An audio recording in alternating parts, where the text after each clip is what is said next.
ഇൻസ്റ്റഗ്രാമിൽ വന്നൊരു മെസ്സേജാണ്, ചേച്ചി ഗവൺമെൻറ് ലോ കോളേജിലെ ലോ സ്റ്റുഡൻ്റ് ആയിട്ടുള്ള എക്സ്പീരിയൻസ് ഒന്ന് ഷെയർ ചെയ്യാമോ? ഓക്കെ, സോ ഈ വീഡിയോ എന്ന് പറയുന്നത് എൻ്റെ ലോ കോളേജിലെ, എൻ്റെ സ്വന്തം ലോ കോളേജിലെ എൻ്റെ എക്സ്പീരിയൻസ് ആണ് നിങ്ങളുമായിട്ട് ഷെയർ ചെയ്യാൻ പോകുന്നത് guys. Hello friends, welcome back to my YouTube channel. ഈ video for that cute girl who asked me experience, and also for those who want to know about Government Law College Trivandrum. ഈ video അവർക്ക് വേണ്ടിയിട്ടാണ്. Anyway, let's go to the video. ഞാൻ points എഴുതി വെച്ചിട്ടുണ്ട് കേട്ടോ, മറന്നു പോകാതിരിക്കാൻ വേണ്ടിയിട്ട്. എൻ്റെ പേഴ്സണൽ പ്ലസ് പോയിൻറ്റ്സും നെഗറ്റീവും ഒക്കെ എന്താണെന്ന് ഞാൻ നോട്ട് ചെയ്തിട്ടുണ്ട്. സോ ഇത് നോക്കി മറന്നു പോകരുതല്ലോ, പറയുമ്പോൾ എല്ലാം പറയണമല്ലോ, അതിന് വേണ്ടിയിട്ടാണ്. അപ്പം എന്തായാലും നമുക്ക് വീഡിയോയിലോട്ട് പോകാം. അഡ്മിഷൻ്റെ ഡേ തന്നെ എനിക്ക് മനസ്സിലായി ഈ കോളേജിനൊരു പോസിറ്റീവ് വൈബ് ഉണ്ടെന്നുള്ള കാര്യം. ആൻഡ് ഓൾസോ ഞാൻ വേറൊരു കോളേജിലും കാല് കുത്തിയിട്ടില്ല. ഞാൻ പ്ലസ് ടു കഴിഞ്ഞിട്ട് 1 ഇയർ റിപ്പീറ്റ് ചെയ്ത് ആദ്യം ഒന്ന് എഴുതി, ദെൻ വീണ്ടും ഞാൻ റിപ്പീറ്റ് ചെയ്തിട്ട് ആണ് ഒന്നുകൂടി എൻട്രൻസ് എഴുതി കയറുന്നത്. അപ്പം ഞാൻ വേറെ ഒരു കോളേജും ഞാൻ കണ്ടിട്ടില്ല. അപ്പം ആദ്യമായിട്ടാണ് ഞാനൊരു കോളേജ് കാണുന്നത്. അപ്പം കണ്ടപ്പോൾ തന്നെ എനിക്ക് അഡ്മിഷൻ എടുക്കാനായിട്ട് പോയപ്പോൾ ടീച്ചേഴ്സൊക്കെ ഉണ്ട്. അപ്പം ടീച്ചേഴ്സാണ് ഇങ്ങനെ ഡെസ്കിലിരിക്കുന്നത് കേട്ടോ. ഡെസ്ക് മീൻസ് ഹെൽപ്പ് ഡെസ്ക് പുറത്ത്, സ്റ്റുഡൻസിൻ്റെ പാർട്ടി ഡിഫറെൻറ്റ് KSUൻ്റെ SFIയുടെ ഒക്കെ ഡെസ്കുകൾ പുറത്തുണ്ടാവും.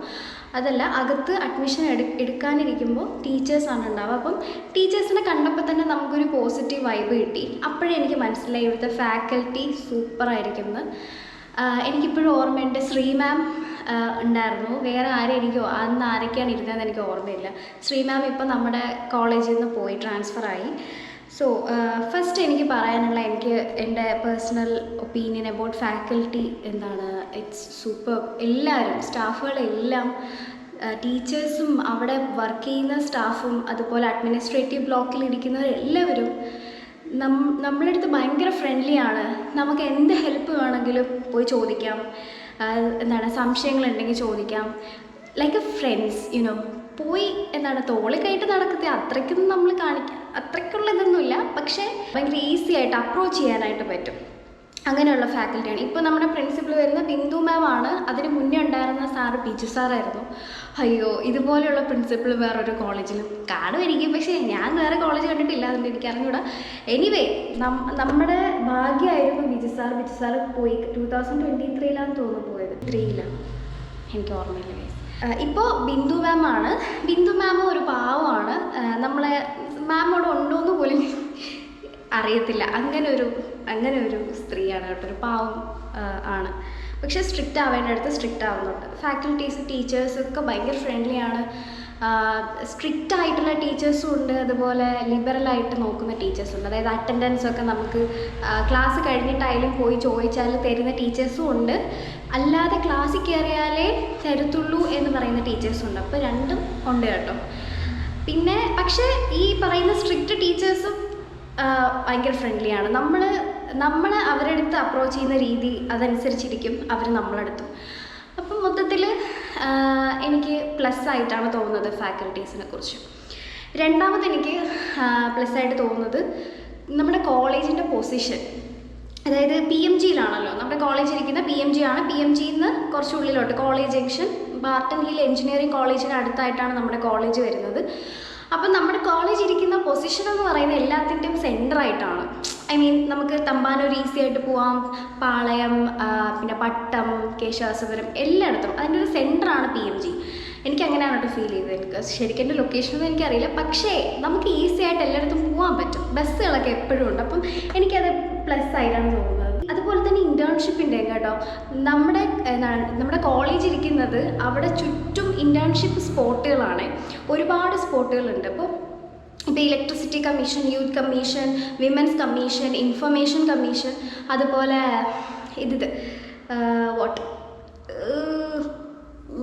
Human rights commission. അപ്പം എല്ലാം ഇങ്ങനെയുള്ള ഇൻറ്റേൺഷിപ്പ് ചെയ്യുന്ന എല്ലാ സ്ഥലങ്ങളും നമ്മുടെ കോളേജിൻ്റെ അടുത്താണ്. നമുക്ക് ഈസിലി പോയി വരാം. അങ്ങനെയുള്ള സ്ഥലത്താണ് നമ്മുടെ കോളേജ് ഇരിക്കുന്നത്. അപ്പം കോളേജ് പൊസിഷൻ എന്ന് പറയുന്നത് എനിക്കൊരു അഡ്വാൻറ്റേജ് ആയിട്ടാണ് ഫീൽ ചെയ്തിട്ടുള്ളത് കേട്ടോ. മൂന്നാമത് പറയുന്നത് നമ്മുടെ ലൈബ്രറിയാണ്. ഏറ്റവും വലിയ ലൈബ്രറിയാണ് നമ്മുടേത്. ആൻഡ് ഓൾസോ ഇപ്പോൾ ലൈബ്രറി ടൈം കുറച്ച് എക്സ്റ്റെൻഡ് ചെയ്തിട്ടുണ്ട്. ഒരുപാട് ബുക്സ് ഉണ്ട്, ലോ ബുക്സ് ഇഷ്ടംപോലെ ഉണ്ട്. അതുപോലെ തന്നെ ലൈബ്രറിയിലും അവിടെയുള്ള സ്റ്റാഫുകളൊക്കെ നമ്മുടെ അടുത്ത് ഭയങ്കര ഫ്രണ്ട്ലി ആണ്. ഭയങ്കര പ്ലസൻ്റ് ആണ്. ഭയങ്കര വിശാലമായിട്ടുള്ള ലൈബ്രറിയാണ്. സോ ലൈബ്രറി ഒരു പ്ലസ് ആണ് നമ്മുടെ കോളേജിൻ്റെ. പിന്നെ 2 കാര്യങ്ങൾ, NSS NCC. NSS മുമ്പേ ഉണ്ടായിരുന്നു. NSS ഞാൻ വോളണ്ടിയറാണ്. NSS ഇനിയിപ്പോൾ അടുത്ത മാസം ക്യാമ്പ് വരുന്നുണ്ട്. കുറച്ച് അത്യാവശ്യം ആക്റ്റീവാണ്, പക്ഷെ നമ്മുടെ സ്കൂൾ പോലെ അത്ര ആക്റ്റീവ് അല്ല നമ്മുടെ കോളേജിൽ. കാരണം സ്റ്റുഡൻസ് ആർ ഓൾ ഫോക്കസിങ് മാർക്കിന് വേണ്ടിയിട്ടാണ്, വേറെ ഒന്നുമല്ല, ലക്ഷ്യം മാർക്ക് തന്നെയാണ്. പക്ഷെ NSS അത്രയും ഇഷ്ടപ്പെട്ട് എടുക്കുന്നവരും ഉണ്ട്, മാർക്ക് ഫോക്കസ് ചെയ്യുന്നവരും ഉണ്ട്. I really miss 2022. ഞാൻ 2021 കയറുന്നത് കേട്ടോ. 2022 എൻ്റെ ക്യാമ്പ്. ശരിക്കും ഗ്രേറ്റ് ക്യാമ്പായിരുന്നു. പൂവാറ് വെച്ചിട്ടായിരുന്നു ഞങ്ങളുടെ ക്യാമ്പ് കേട്ടോ. സൂപ്പർ ക്യാമ്പായിരുന്നു. അന്ന് നമ്മുടെ സീനിയർ ആയിട്ടുള്ള അജയ് ചേട്ടൻ, എല്ലാവരും ഞാൻ മിസ് ചെയ്യുന്നുണ്ട്. സോ നമ്മളന്ന് അടിച്ചു പൊളിച്ചു. നമുക്ക് ക്യാമ്പ് ഫയർ ഒക്കെ ഉണ്ടായിരുന്നു, നല്ല ക്യാമ്പായിരുന്നു. പക്ഷെ അതിനുശേഷം വന്ന ക്യാമ്പ് കുറച്ച് ഭയങ്കര ലക്ഷൂറിയസ് ആയിരുന്നു. അതുകൊണ്ട് തന്നെ പിള്ളേർ ഭയങ്കര ഒരു ട്രിപ്പ് മോഡായിരുന്നു. ഒരു NSS ക്യാമ്പ് ആയിട്ടില്ല. Okay, so NSS it's just കുറച്ച് ആക്റ്റീവാണ്, ബട്ട് നോട്ട് സോ ലൈക്ക് നമ്മുടെ സ്കൂളിലൊക്കെ കണ്ടുവരുന്ന പോലെ അത്ര ഇതല്ല. ദെൻ സെക്കൻഡ് പറയുന്നത് NCC 2023 കേട്ടോ നമ്മുടെ കോളേജിൽ എസ്റ്റാബ്ലിഷ് ആവുന്നത്. നേവൽ യൂണിറ്റ് ആണ്. സോ NCC നല്ല ആക്റ്റീവാണ്. NSSനേക്കാൾ മാർക്ക് സ്കോർ ചെയ്യുന്നത് NCC ആണ് കേട്ടോ. നിങ്ങൾക്കൊക്കെ അറിയാമായിരിക്കുമല്ലോ. സോ NCC യൂണിഫോം സൂപ്പറാട്ടോ. നിങ്ങൾ ഞാനല്ല NSS ഹോൾഡറാണ്, പക്ഷേ നിങ്ങൾക്ക് മാർക്ക് പിന്നെ കുറച്ച് സ്റ്റാൻഡേർഡൊക്കെ കിട്ടുന്നത് NCCക്കാണ്. NCC യൂണിഫോമൊക്കെ നേവലല്ലേ, അപ്പോൾ വൈറ്റ് യൂണിഫോം അത് സൂപ്പറാണ് കാണാൻ. എൻ്റെ ഫ്രണ്ട് ഹാജറ, അവൾക്ക് നല്ല ഹൈറ്റാണ് കേട്ടോ. അപ്പോൾ അവൾ ആ യൂണിഫോമൊക്കെ ഇട്ടിങ്ങനെ നിൽക്കണ കാണുമ്പോഴേ വാവ് ഇങ്ങനെ. അപ്പോൾ യൂണിഫോമൊക്കെ സൂപ്പറാണ്, കുറച്ച് സ്റ്റാൻഡേർഡൊക്കെ ഉണ്ട്. നമ്മുടെ NCC നേവൽ യൂണിറ്റാണ്. 2023 എസ്റ്റാബ്ലിഷ് ചെയ്തത്. സോ NSS NCC ഒക്കെ നമ്മുടെ കോളേജിൻ്റെ ഒരു അഡ്വാൻറ്റേജ് തന്നെയാണ്. പിന്നെ പറയാനുള്ള നമ്മുടെ കോളേജിലെ സെലിബ്രേഷൻസ് എപ്പോഴും പരിപാടികളാണ്. എപ്പോഴും എന്ന് പറഞ്ഞാൽ ഞാൻ കോളേജിൽ കയറി അതിൻ്റെ പിറ്റേ വർഷം ഫസ്റ്റ് 2 ഇയേഴ്സ് ഫുള്ള് പരിപാടികളായിരുന്നു. ഒരെണ്ണം കഴിയുമ്പോൾ അടുത്ത് വരും, അത് കഴിയുമ്പോൾ അടുത്ത് വരും. ക്ലാസ്സുകളൊന്നും അങ്ങനെ കാണത്തില്ല, എപ്പോഴും പരിപാടികളായിരിക്കും. അപ്പം പരിപാടികൾ കൊണ്ട് നിറഞ്ഞതാണ് നമ്മുടെ കോളേജ് എന്ന് പറയുന്നത്. പക്ഷേ കഴിഞ്ഞ ഒരു വർഷം അധികം സെലിബ്രേഷൻസ് ഒന്നും ഉണ്ടായിരുന്നില്ല. ഓണം സെലിബ്രേഷനൊക്കെ ഇച്ചിരിയായിരുന്നു, കാരണം അന്ന് വയനാട് സീൻ ഉണ്ടായിരുന്നല്ലോ, അപ്പോൾ ആ ഒരു ടൈമിലായിരുന്നല്ലോ. അപ്പോൾ അങ്ങനെ ഓണം സെലിബ്രേഷൻ കുറച്ച് കമ്മിയായിരുന്നു. അതുപോലെ തന്നെയാണ് ബാക്കി എല്ലാ സെലിബ്രേഷനും കഴിഞ്ഞ വർഷം കുറച്ച് ഡിമ്മായിരുന്നു. പക്ഷേ കഴിഞ്ഞ വർഷമൊക്കെ മോനെ ഇടിവെട്ട് സാധനങ്ങളായിരുന്നല്ലോ. ഫ്രഷേഴ്സ് ഡേ, അതുപോലെ കേരളപ്പിറവി, ഓണം, ക്രിസ്മസ്, ഫെസ്റ്റ് എല്ലാം കൂടി ഇങ്ങനെ കുഴഞ്ഞു മറിഞ്ഞിങ്ങനെ വരും. ശരിക്കും നമുക്ക് ഓളമാണ് ഓളം. ഓക്കെ, സോ അതാണ് സെലിബ്രേഷൻസിനെ കുറിച്ച് പറയട്ടെ. എപ്പോഴും സെലിബ്രേഷൻ ആയിരിക്കും. അത് നമ്മുടെ കോളേജിൻ്റെ പ്രത്യേകതയാണെന്ന് അറിയില്ല. എപ്പോഴും എന്തെങ്കിലുമൊക്കെ സെലിബ്രേഷൻസ് കാണാം. അതായത് നമുക്ക് പാർട്ടി ഉണ്ടല്ലോ, KSU SFI പരിപാടി നടത്തും, കുറച്ച് കഴിഞ്ഞ് KSU പരിപാടി എടുത്തു, അത് കഴിഞ്ഞ് SFI. അങ്ങനെ പാർട്ടികളുടെ ഒരു കോമ്പറ്റീഷനാണ് പരിപാടികൾ നടത്തുക എന്ന് പറയുന്നത്. അപ്പം എപ്പോഴും പരിപാടിയായിരിക്കും. ഓക്കെ, അതാണ് സെലിബ്രേഷൻ്റെ കാര്യം. പിന്നെ ഹോളിഡേയ്സ്, അതെ സ്വാഭാവികം. സെലിബ്രേഷൻസ് വരുമ്പോൾ അതിന് കൂടെ അവധി കാണാമെന്ന് ക്ലാസ് കാണില്ല. അതുപോലെ തന്നെ ഇപ്പോൾ 2 ദിവസം സെലിബ്രേഷൻ ആണെങ്കിൽ പിറ്റേ ദിവസം അവധിയായിരിക്കും. കാരണം നമ്മൾ ആകെ ഒരു ഇതായിട്ട് കിടക്കായിരിക്കുമല്ലോ, അതൊക്കെ ഒന്ന് ഒതുക്കാനും പറക്കാനൊക്കെ ആയിട്ട് ചിലപ്പം അവധിയൊക്കെ കിട്ടും. അതുപോലെ എക്സാം, സ്റ്റഡി ലീവ്സ് ഉണ്ടാവും. പിന്നെ കോളേജിൽ എന്തെങ്കിലുമൊക്കെ അടിയൊക്കെ വരുമ്പോഴത്തേക്ക് അവധിയായിരിക്കും. അങ്ങനെ നമുക്ക് എൻജോയ് ചെയ്യാൻ പറ്റുന്ന കുറേ കാര്യങ്ങളുണ്ട്. അതാണ് സെലിബ്രേഷനും ഹോളിഡേയും എപ്പോഴും അവധിയായിരിക്കും കേട്ടോ. പക്ഷേ ഈ ഒരു കഴിഞ്ഞ കുറച്ച് നാളായിട്ട് കോളേജിൽ അടിയും പിടിയൊന്നും ഇല്ലാത്തത് കൊണ്ട് തന്നെ ഹോളിഡേയ്സ് കുറവായിരുന്നു. ഓക്കെ, അങ്ങനെ അവധികളൊക്കെ ഇഷ്ടംപോലെ കിട്ടും കേട്ടോ ഗവൺമെൻറ് ലോ കോളേജിൽ വരികയാണെങ്കിൽ. അതാണ് അടുത്തൊരു പ്ലസ് പോയിൻ്റ് എനിക്ക് പറയാനുള്ളത്. അടുത്ത പോയിൻ്റ് എന്ന് പറയുന്നത് ഇറ്റ്സ് സീനിയർ ജൂനിയർ റിലേഷൻഷിപ്പ്. അയ്യോ, ജൂനിയർ പിള്ളേരൊക്കെ തങ്കങ്ങളാണ് കേട്ടോ, തങ്കം. അതുപോലെ തന്നെയാണ് സീനിയേഴ്സും. എല്ലാവരും പാവങ്ങളാണ്. ഏറ്റവും പ്ലസ് ആയിട്ട് മീൻസ് ടോപ്പ് അഡ്വാൻറ്റേജ് ആയിട്ട് എനിക്ക് പറയാനുള്ളത് എന്താണെന്നറിയോ, റാഗിങ് ഇല്ല. നമ്മുടെ കോളേജിൽ ആൻറ്റി റാഗിങ് സെല്ലൊക്കെ ഉണ്ട്, മോസ്റ്റ് ഓഫ് ദ കോളേജിലും ഉണ്ട്. പക്ഷെ അതങ്ങോട്ട് വർക്കൗട്ട് ആവാറില്ല. പക്ഷെ നമ്മുടെ കോളേജിൽ പേര് പോലും എന്താണ് ഇതിൻ്റെ പേര് ഇങ്ങനെ പോലും ചോദിക്കാൻ പറ്റത്തില്ല, തിരിച്ചങ്ങ് വിടും, ഇത്രയേ ഉള്ളൂ. അപ്പം റാഗിങ് ഒന്നും നടക്കത്തില്ല. പാരൻസിന് എന്താണ് അത്രയും കോൺഫിഡൻസോടുകൂടി കുട്ടികളെ നമ്മുടെ കോളേജിലോട്ട് കൊണ്ടുവിടാം. അപ്പം അതാണ് ഒരു പ്ലസ് പോയിന്റ് കേട്ടോ. അഡ്മിഷൻ എടുക്കാൻ വരുമ്പോൾ നമ്മളൊക്കെ ഡെസ്കിലിരിക്കുമ്പോൾ പാരൻസ് ചോദിക്കാറുണ്ട്, മക്കളെ ഇവിടെ റാഗിങ് ഒക്കെ ഉണ്ടോ, എങ്ങനെയാണെന്നൊക്കെ ചോദിക്കും. നമ്മൾ ധൈര്യമായിട്ട് പറയും, ഒന്നുകൊണ്ട് പേടിക്കണ്ടെങ്കിൽ റാഗിങ് പോയിട്ട് പേര് പോലും ഒന്ന് മുഖം എക്സ്പ്രഷൻ മാറിപ്പോലും ചോദിക്കാൻ പറ്റത്തില്ല. സോ അങ്ങനത്തെ തങ്കപ്പെട്ട കോളേജാണ് നമ്മുടേത്. അപ്പോൾ അതാണ് സീനിയർ ജൂനിയർ റിലേഷൻ. ആ അഡ്മിഷൻ ഡേ തൊട്ട് തന്നെ നമ്മുടെ റിലേഷൻ സ്റ്റാർട്ടാവാണ് ജൂനിയർ ആയിട്ടുള്ള. അപ്പോൾ അത്രയും ഭയങ്കര ഫ്രണ്ട്ലിയാണ്, നമ്മളെല്ലാവരും ഭയങ്കര ഫ്രണ്ട്ലിയാണ്. So that is about senior junior relationship. അടുത്തത് വരുന്ന നമ്മുടെ കോളേജിൽ ഒരുപാട് ക്ലബ്ബുകളുണ്ട് കേട്ടോ. മലയാളം, ഇംഗ്ലീഷ്, ഡാൻസിന് ക്ലബ്ബുണ്ട്, മ്യൂസിക്കിന് ക്ലബ്ബുണ്ട്, അങ്ങനെ ഇഷ്ടംപോലെ ക്ലബ്ബുകളൊക്കെ ഉണ്ട്. കുട്ടികളെ എക്സ്ട്രാ കരിക്കുലർ ആക്ടിവിറ്റീസിൽ ഒരുപാട് ഇൻവോൾവ് ആക്കുന്നുണ്ട്. അപ്പോൾ അത് ഭയങ്കര പ്ലസ് പോയിൻ്റാണ്. അടുത്ത് നമ്മുടെ ഏറ്റവും ഇമ്പോർട്ടൻ്റ് ആയിട്ടുള്ളൊരു പ്ലസ് പോയിന്റ് എന്ന് പറയുന്നത്, ഇത്രയും പൊളിറ്റീഷ്യൻസും ഫിലിം ആക്ടേഴ്സൊക്കെ നമ്മുടെ കോളേജിൽ പഠിച്ചതാണെന്ന് അറിയോ. നമ്മുടെ ഫിലിം ആക്ടർ അനൂപ് മേനൻ, സുകുമാരൻ, അങ്ങനെ ഒരുപാട് പേരുണ്ടോ, കുറേ ലിസ്റ്റ് ഉണ്ട്. സോ അവരൊക്കെ നമ്മുടെ കോളേജിൽ പഠിച്ചതാണ്. അതുപോലെ തന്നെ ഒരുപാട് പൊളിറ്റീഷ്യൻസ്, ലെജിസ്ലേറ്റേഴ്സ്, പിന്നെ ലെജിസ്ലേറ്റേഴ്സിൻ്റെ ഓൾസോ ഫസ്റ്റ് ഫീമെയിൽ ജഡ്ജും സുപ്രീം കോർട്ട് ആരാ, ഫാത്തിമ ബീവി, അവർ നമ്മുടെ കോളേജിൽ പഠിച്ചതാണ്. പിന്നെ അന്നാ ചാണ്ടി, പിന്നെ എന്താണ് ഒരുപാട് പൊളിറ്റീഷ്യൻസ് ഒക്കെ ഉണ്ട് കേട്ടോ. അപ്പോൾ അങ്ങനെ ഒരുപാട് പേര് പഠിച്ചിട്ടുണ്ട്. റസൂൽ പൂക്കുട്ടി, ഇവരൊക്കെ നമ്മുടെ കോളേജ് പഠിച്ചതാണ്. സോ അതാണ് ഒരു നമുക്കൊരു പ്രൗഡ് ആയിട്ട് ഫീൽ ചെയ്യാൻ പറ്റുന്ന ഒരു സംഭവമാണ് നമ്മുടെ കോളേജിൽ ഒരുപാട് റിനൗണ്ട് പേഴ്സൺസ് പഠിച്ചിറങ്ങിയിട്ടുണ്ടെന്നുള്ളത്. പിന്നെ വേറൊരു സന്തോഷ വാർത്ത എന്ന് പറയുന്നത്, നമുക്ക് യൂണിഫോം നിർബന്ധമല്ല ഗൈസ്. അത് കുറച്ച് പേരൊക്കെ അത് നെഗറ്റീവായിട്ടിരിക്കും, എന്താണ് നിങ്ങൾക്ക് യൂണിഫോം ഒന്നും വേണ്ടേ, അങ്ങനെ ഒരു ഇതൊക്കെയാണ്. പക്ഷെ അല്ല, നമുക്ക് വേണമെങ്കിൽ ഇട്ടാൽ മതി, വേണമെങ്കിൽ ഇടണ്ട. നമ്മൾ ഈ 5 വർഷവും എന്താണ് വെള്ളയും ആ ഒരു സെയിം യൂണിഫോം 5 വർഷം ഇട്ടുകൊണ്ട് പോകാമെന്ന് പറയുന്നത് ഇറ്റ്സ് നോട്ട് പ്രാക്ടിക്കൽ ഗൈസ്. അതിൻ്റെ ആവശ്യമില്ല. നമ്മൾ കോളേജിലാണ് പഠിക്കുന്നത്, നമുക്കൊരു അവകാശമുണ്ട് ഗൈസ്. അങ്ങനെയൊക്കെ നമ്മൾ പറയും. പക്ഷെ നമ്മുടെ കോളേജിൽ അങ്ങനെ ഒരു സ്ട്രിക്റ്റ് റൂൾ ഉണ്ടായിരുന്നെങ്കിൽ യൂണിഫോം മാത്രമേ ഇടാൻ പറ്റത്തുള്ളൂ. നമുക്കങ്ങനെ സ്ട്രിക്റ്റ് ഒന്നും അല്ല, ഗവൺമെൻറ് കോളേജല്ലേ. അപ്പോൾ നിങ്ങൾക്ക് വേണമെങ്കിൽ ഇട്ടാൽ മതി, നിങ്ങൾക്ക് കളർ ഇടാം. ഫസ്റ്റ് ഇയറിലുള്ള എല്ലാ സ്റ്റുഡൻസും യൂണിഫോമൊക്കെ ഇട്ട് വരുന്നത് കാണാം. അപ്പോൾ നമ്മൾ പറയും സെക്കൻഡ് ഇയറൊക്കെ ഒന്ന് ആയിക്കോട്ടെ, യൂണിഫോമൊക്കെ പതുക്കെ മാറുന്ന കാണാമെന്നൊക്കെ നമ്മൾ പറയുന്നത് സത്യം കേട്ടോ. ഫസ്റ്റ് ഇയറിൽ മാത്രമേ യൂണിഫോം ഞാൻ തൊട്ടിട്ടുള്ളൂ. പിന്നെ യൂണിഫോം ഇൻറ്റേൺഷിപ്പിന് പോകുമ്പോൾ മാത്രമേ ഇടത്തുള്ളൂ. ഓക്കെ, അപ്പോൾ അതാണ്, ഇത്രയുമാണ് എനിക്ക് പ്ലസ് പോയിൻ്റ് ആയിട്ട് പറയാനുള്ളത്. പിന്നെ അതുപോലെ തന്നെ മൂഡ് കോർട്ട് കോമ്പറ്റീഷൻസ്, അതുപോലെ കരിക്കുലർ തിങ്സ് ഒക്കെ നമ്മുടെ കോളേജിൽ നടക്കുന്നുണ്ട്. മൂഡ് കോർട്ടൊക്കെ നമ്മുടെ കോളേജിൽ വെച്ച് കോമ്പറ്റീഷൻസ് നടത്തുന്നുണ്ട്. ഒരുപാട് പേര് മൂഡ് കോർട്ട് കോമ്പറ്റീഷൻസിന് പുറത്ത് പോകുന്നുണ്ട്. ക്വിസ് പ്രോഗ്രാംസ് കണ്ടക്ട് ചെയ്യുന്നുണ്ട്, സെമിനാർസ് കണ്ടക്ട് ചെയ്യുന്നുണ്ട്. അപ്പോൾ അങ്ങനെ ഒരുപാട് പരിപാടികൾ നമ്മുടെ കോളേജിൽ നടക്കുന്നുണ്ട്. ഇനി എനിക്ക് തോന്നിയിട്ടുള്ള മൈനസ് പോയിന്റ് അത് ഇത്രയേ ഉള്ളൂ, കുറച്ചേ ഉള്ളൂ, ഇതിപ്പോൾ തീരും. അപ്പം കുറച്ച് കാര്യം എന്ന് പറയുന്നത്, ഒന്ന് പൊളിറ്റിക്സ് ആണ് എനിക്ക് ഡൈജസ്റ്റ് ചെയ്യാൻ പറ്റാത്തത് നമ്മുടെ കോളേജിൽ. ഓഫ് കോഴ്സ് ഒരുപാട് പേരും ഫസ്റ്റ് ഇയറിൽ കയറുമ്പോൾ സ്വന്തമായിട്ടൊരു പൊളിറ്റിക്സ് ഇല്ലാണ്ടായിരിക്കും കയറുന്നത്. പക്ഷേ ഗ്രാജുവലി പൊളിറ്റിക്സ് നിങ്ങളുടെ ഒരു ഡെയിലി ലൈഫായിട്ട് മാറാണ് ചെയ്യുന്നത്. യെസ്, അതങ്ങനെയാണ്.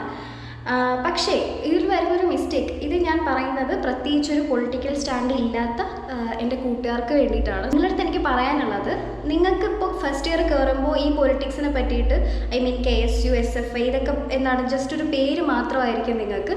പക്ഷേ നമ്മുടെ കോളേജിൽ നടക്കുന്ന പൊളിറ്റിക്സ് എന്ന് പറയുന്നത് it is entirely different from the politics outside. So ഇത് നിങ്ങൾ ഒരിക്കലും ഇൻഫ്ലുവൻസ് ചെയ്യാം, അത് നല്ല ഇതാണെങ്കിൽ അത് നിങ്ങളുടെ ചോയ്സാണ്. പക്ഷേ യു ഷുഡ് ചൂസ് വൈസ്.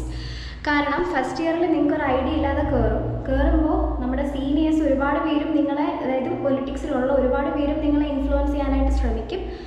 അത് ചിലപ്പോൾ നിങ്ങളെ ബാഡായിട്ടും നല്ലതായിട്ടും ഇൻഫ്ലുവൻസ് ചെയ്യാം. കയറിപ്പെട്ടു എന്ന് തോന്നിയാൽ തിരിച്ചിറങ്ങുന്നത് കുറച്ച് പാടാണ്. അപ്പോൾ നിങ്ങൾ ചെയ്യേണ്ടതെന്ന് വെച്ചാൽ കുറച്ച് ആലോചിച്ച് നമ്മുടെ കോളേജിൽ നടക്കുന്ന പൊളിറ്റിക്സ് എന്താണെന്ന് മനസ്സിലാക്കിയതിന് ശേഷം മാത്രം യു ഷുഡ് ചൂസ് വൈസ്, അത് ഏത് പാർട്ടി ആയാലും. ഓക്കെ, ആൻഡ് ഓൾസോ അഡ്മിഷൻ എടുക്കാൻ വരുമ്പോഴത്തേക്കും പാരൻസിൻ്റെ സ്ഥിരം കൺസേൺ ആയിരിക്കും. നമ്മുടെ കോളേജിൽ ഒരുപാട് ഇഷ്യൂസ് ഉണ്ടായിട്ടുണ്ട്, ന്യൂസിലൊക്കെ നമ്മൾ കണ്ടിട്ടുണ്ടാവും, ഒരുപാട് പേരും ഉണ്ടാവുന്ന അടിയും വഴക്കൊക്കെ. അത് നമ്മുടെ കോളേജിനെ ഒരു എന്താണ് ബാഡായിട്ട് ഇഫക്റ്റ് ചെയ്യുന്നതും നമ്മുടെ കോളേജിലെ പൊളിറ്റിക്സ് തന്നെയാണ്. അപ്പം നാണം കെട്ടിട്ടുള്ളതും നമ്മുടെ കോളേജ് നാണം കെട്ടിട്ടുള്ളതും അത് പൊളിറ്റിക്സ് കാരണം, ഒറ്റൊരു റീസൺ അതേ ഉള്ളൂ. അപ്പം നിങ്ങൾ പൊളിറ്റിക്സ് വൈസായിട്ട് ചൂസ് ചെയ്യുക എന്നുള്ള കാര്യമാണ് എനിക്ക് നിങ്ങളുടെ അടുത്ത് പറയാനുള്ളത്. ഓക്കെ, സോ അതാണ് പൊളിറ്റിക്സ് എനിക്കൊരു നെഗറ്റീവായിട്ട് അവിടെ. പക്ഷെ അത് പ്ലസ് ആണ് കേട്ടോ. Politics is important for your law കരിയറിൽ നിങ്ങൾക്ക് അത് ഇമ്പോർട്ടൻ്റ് ആണ്. ആൻഡ് ഓൾസോ നമ്മുടെ അത് പൊളിറ്റിക്സ് ഏറ്റവും ഇമ്പോർട്ടൻ്റ് ആയിട്ടുള്ളൊരു സംഭവമാണ് നമ്മുടെ ലൈഫിൽ. പക്ഷേ നമ്മുടെ കോളേജ് ലൈഫിൽ അതൊരിക്കലും ബാഡായിട്ട് അഫക്റ്റ് ചെയ്യാൻ പാടില്ല. ഇപ്പോഴും ചേട്ടന്മാരും ചേച്ചിമാരൊക്കെ പോലീസ് സ്റ്റേഷനിൽ കയറി ഇറങ്ങി എന്താണ് കോളേജിൽ നിന്ന് ഡിസ്മിസലൊക്കെ കിട്ടിയിട്ടുള്ള ഒരുപാട് പേരുണ്ട്. സസ്പെൻഷനൊക്കെ കോളേജിൽ നിന്ന് സസ്പെൻഡ് ചെയ്തിട്ടുള്ള ഒരുപാട് പേരുണ്ട്. അപ്പം അങ്ങനെയൊക്കെ വീണ് കഴിഞ്ഞാൽ നിങ്ങളുടെ എൻറോൾമെൻറ്റിനെ അത് ബാധിക്കും. അതുകൊണ്ട് സൂക്ഷിച്ച് വേണം പൊളിറ്റിക്സ് ഹാൻഡിൽ ചെയ്യാൻ. ഓക്കെ, അപ്പം അതാണ് ഒരു നെഗറ്റീവ്. രണ്ടാമത്തെ ഒരു സംഭവം ഇൻഫ്രാസ്ട്രക്ചറാണ് എനിക്ക് പ്രശ്നമായിട്ട് ഫീൽ ചെയ്തിട്ടുള്ളത്. എന്ന് പറയുമ്പോൾ ചെറിയ കോളേജാണ്. ആസ് യു ക്യാൻ സീ ഇമേജും വീഡിയോസൊക്കെ ചിലപ്പോൾ നിങ്ങൾ സെർച്ച് ചെയ്ത് കണ്ടിട്ടുണ്ടാവും. അപ്പം ചെറിയ കോളേജാണ്. പ്ലേ ഗ്രൗണ്ട് അങ്ങനത്തെ സംഭവങ്ങളൊന്നും ഇല്ല കേട്ടോ. സ്റ്റേജ്, അതുപോലെ കളിക്കാനുള്ള സ്ഥലം, പിന്നെ എല്ലാം ഭയങ്കര കുറച്ചേ ഉള്ളൂ. ഭയങ്കര ഷോർട്ടാണ്. നമ്മുടെ കോളേജ് ഇരിക്കുന്നത് കുറച്ച് സ്ഥലത്താണ്. ആൻഡ് ഓൾസോ ബിൽഡിങ്ങൊക്കെ പഴയ ബിൽഡിങ്ങാണ്. ഇടിഞ്ഞു പൊളിഞ്ഞ് വീഴാറായ ഒരു ബിൽഡിങ്ങൊക്കെ ഉണ്ട്. അപ്പം അതൊക്കെ മാറിക്കൊണ്ടിരിക്കുന്നു എന്നാണ് എൻ്റെ ഒരു വിശ്വാസം. മാറുമായിരിക്കും. കാരണം ഭയങ്കര ഹിസ്റ്റോറിക്കൽ വാല്യൂ ഉള്ള ഒരു കോളേജല്ലേ. അപ്പം അങ്ങനെ ഒരു ചരിത്രമുള്ള കോളേജ് ആ ബിൽഡിങ്ങുകളൊക്കെ പുതുക്കി പണിയാന്നുള്ളത് അതിൻ്റെ ഒരു ഇതിനെ ബാധിക്കും എന്നുള്ളത് കൊണ്ടായിരിക്കാം, എനിക്കറിയില്ല. എന്തായാലും പുതിയ ബിൽഡിങ്ങൊക്കെ വരുന്നുണ്ട്. പഴയ ബിൽഡിംഗ് കുറച്ചുകൂടെ മെച്ചപ്പെടുത്താനായിട്ട് ശ്രമിക്കുമായിരിക്കും, അറിയില്ല. എനിവേ ഇൻഫ്രാസ്ട്രക്ചറാണ് എനിക്ക് കുറച്ച് ഇതായിട്ട് ഫീൽ ചെയ്തിട്ടുള്ളൂ, നെഗറ്റീവായിട്ട് ഫീൽ ചെയ്തിട്ടുള്ളൂ. അല്ലാതെ വേറെ നെഗറ്റീവ് പറയാനൊന്നുമില്ല ഗൈസ്. സോ ഇത്രയാണ് എൻ്റെ എക്സ്പീരിയൻസ് എന്ന് പറയുന്നത്. എനിക്ക് ഇത്രേ പറയാനുള്ളൂ. എനിക്ക് പ്ലസ് ആയിട്ട് തോന്നിയിട്ടുള്ള ഇത്രയാണ്, മൈനസ് ആയിട്ട് തോന്നിയിട്ടുള്ള ഈ ഒരു കാര്യമാണ്. അപ്പോൾ നിങ്ങളെല്ലാവരും പൊളിറ്റിക്സ് ചൂസ് ചെയ്യുമ്പോൾ ഓക്കെ. അപ്പോൾ വേറെ ഒന്നുമില്ല ഗൈസ്, പ്ലസ്സാണ് എനിക്ക് കൂടുതൽ പറയാനുള്ളത്. കാരണം I love this college because എൻ്റെ 5 ഇയർ, ഞാനിപ്പോൾ 4th ഇയർ ആയി. അപ്പം ഇനി അടുത്ത വർഷം ഞാൻ പഠിച്ചിറങ്ങും എന്ന് ആലോചിക്കുമ്പോൾ ഒരു വിഷമമുണ്ട്. കാരണം ഞാനങ്ങനെ അധികം ഇൻവോൾവ് ആയിട്ടില്ല. ഫസ്റ്റ് 2-3 ഇയേഴ്സ് ഞാൻ ഭയങ്കര ഇൻവോൾവ്മെൻ്റ് ആയിരുന്നു. ഇപ്പം ഞാൻ ബാക്ക് അടിച്ച് നിൽക്കുകയാണ്. Because I am completely focusing on എൻ്റെ പഠിത്തം ആൻഡ് വീട്. സോ എൻ്റെ ഒരു പേഴ്സണൽ മാറ്റേഴ്സ് കൊണ്ട് എനിക്ക് കൂടുതലും കോളേജിലോട്ട് കോൺസെൻട്രേറ്റ് ചെയ്യാൻ പറ്റുന്നില്ല. Concentrating fully on my house. വീട്ടിലെ കാര്യങ്ങൾ, അമ്മ അവരെയൊക്കെയാണ് ഞാൻ ഫോക്കസ് ചെയ്യുന്നത്. So anyway whatever, leave it. So അപ്പോൾ അതൊക്കെയാണ് എനിക്ക് നിങ്ങളുമായിട്ട് ഷെയർ ചെയ്യാനുള്ളത്. So those who are preparing for CLE 2025 all the best for your exam. നിങ്ങളൊക്കെ ഈ വീഡിയോ കാണുന്ന ആരെങ്കിലും CLE എഴുതി എൻ്റെ കോളേജിലേക്ക് വരികയാണെങ്കിൽ ഭാഗ്യമുണ്ടെങ്കിൽ കാണാം. എനിക്ക് ആഗ്രഹമുണ്ട് അങ്ങനെ ആരെങ്കിലുമൊക്കെ വരുന്നുണ്ടെങ്കിൽ കാണാൻ വേണ്ടിയിട്ട്. ഓക്കെ, സോ ഓക്കെ, അപ്പോൾ അത്രയേ ഉള്ളൂ ഗൈസ്. അടുത്ത വീഡിയോയിൽ കാണാം. Bye bye.